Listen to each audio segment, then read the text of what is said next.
Ok, membre de Murbox, ici en fait une vidéo pour tenter d'expliquer un peu les deux plus importants réglages sur un différentiel avant et sur un différentiel arrière d'ailleurs. Enfin ici c'est un différentiel avant. Euh, alors je vais parler du backlash. C'est un terme anglais, je suis désolé, je parle souvent en anglais parce qu'on a un véhicule américain et toutes les docs sont en anglais, alors je préfère faire comme ça. Donc parfois je ne connais pas le mot en français, mais bien en anglais. Donc ici c'est le backlash qui consiste en fait au réglage d'avancée du pignon sur le ring. Ok. Donc ici comme on peut le voir, une fois que je me mets bien dans l'axe, voilà. Voyez. Eh bien c'est l'avancée, en fait c'est l'avancée, l'attaque,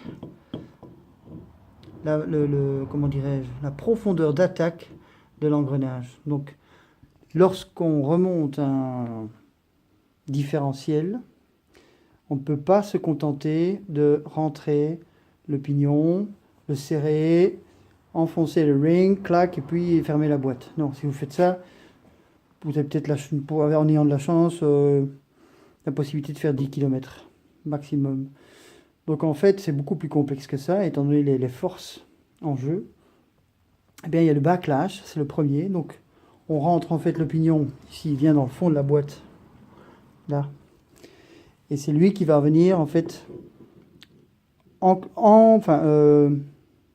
entraîner donc le différentiel, l'arbre de transmission. Ok. Puisqu'on ressort par l'arrière du différentiel. Alors pour le régler, en fait, il n'y a pas de mesure, en tout cas dans un premier temps, il n'y a pas de mesure avec un appareil spécifique ou enfin si, mais je veux dire pas en distance, mais cette mesure en fait sera faite à l'aide d'un outil que je n'ai pas ici, mais pour mal faire, mais sera faite à l'aide d'une clé semblable à une clé dynamométrique. Donc entendons-nous bien. Voilà. Ici j'ai une clé dynamométrique. Je ne vais pas ouvrir la boîte, hein. Mais elle permet de serrer, par exemple, je m'en sers pour serrer les écrous de roue, etc., à une force donnée, ok, pour éviter de péter les écrous. Ici, le réglage qu'on va effectuer n'est pas du même ordre. C'est un appareil qui va en fait, ressemble un peu à une clé dynamométrique, mais qui va simplement donner la résistance que confère le pignon lorsque j'essaie de tourner l'arbre de transmission. Donc ça veut dire que il est hors de question que je serre à fond ici mon pignon à l'arrière du pont et que mes roulements, enfin que mes pignons aient un mal de chien à tourner. Donc il y a un serrage, il ne faut pas que ce soit trop lâche ni trop serré. Donc ça s'appelle le réglage du backlash. Donc c'est l'avancée, c'est la force avec laquelle on va serrer l'écrou sur l'arrière de la boîte du différentiel. Donc il ne s'agit pas d'une clé dynamométrique, mais d'un appareil particulier qui, d'info, coûte une dizaine d'euros. Donc c'est vraiment un truc assez basique. Mais c'est en fait une espèce de pseudo-clé qui permet de voir la force qu'on a besoin pour tourner l'arbre de transmission. Donc ça, c'est le premier roulement. Le premier réglage.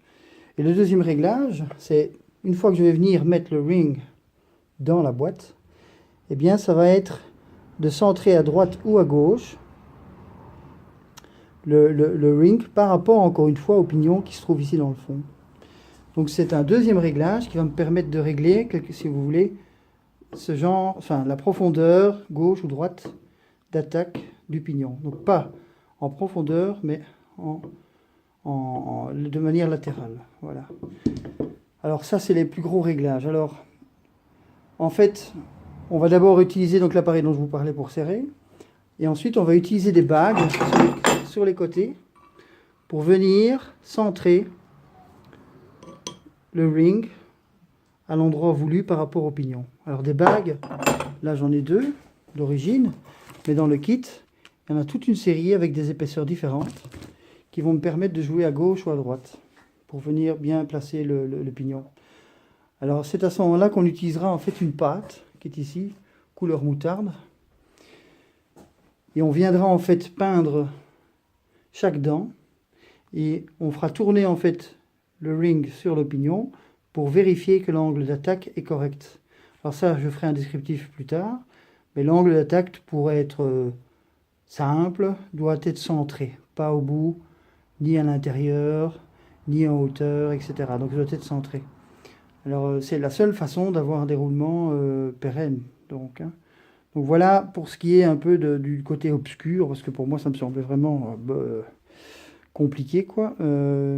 C'est les deux réglages principaux du ring pignon sur une boîte de transfert. Donc la boîte de transfert forcément est à l'avant, puisque c'est elle qui permet donc d'avoir des différences de roue gauche à droite. Cela dit, je dis peut-être une connerie, puisqu'à l'arrière, avec les différentiels ou les autoblocages, peut-être que ça existe aussi, mais je n'en ai pas encore ouvert. Donc voilà, ça c'était une parenthèse. Donc voilà, je voulais essayer d'éclairer un peu votre lanterne, y compris la mienne d'ailleurs, puisque bon, j'ai lu pas mal pour essayer de comprendre un peu comment ça fonctionnait.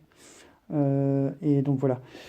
Ce que je voulais dire tout de suite, c'est qu'il existe deux types de bagues ici qui permettent de régler aussi l'avancée à l'intérieur.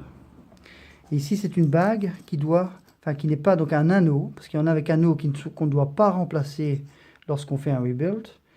Par contre, ce type de bague, compression, doit être impérativement remplacé. Et d'ailleurs, dans le kit, on en a deux. Parce que si vous faites mal le réglage, vous remettez tout en position, vous compressez cette bague. Si je dois modifier et ressortir mon pignon, eh bien, ma bague, je peux l'acheter. Donc, voilà. Disons qu'on a deux shoots. Hein. On a deux chances de réussir notre réglage. Bon, voilà. Ça, je voulais le dire parce que c'est important. Voilà. J'espère que je suis suffisamment clair. Bon, maintenant, si je ne le suis pas, il ne faut pas hésiter à me le dire. Je fais mon possible. C'est pas du tout mon domaine d'expertise. Hein. Donc, voilà. Allez, ciao!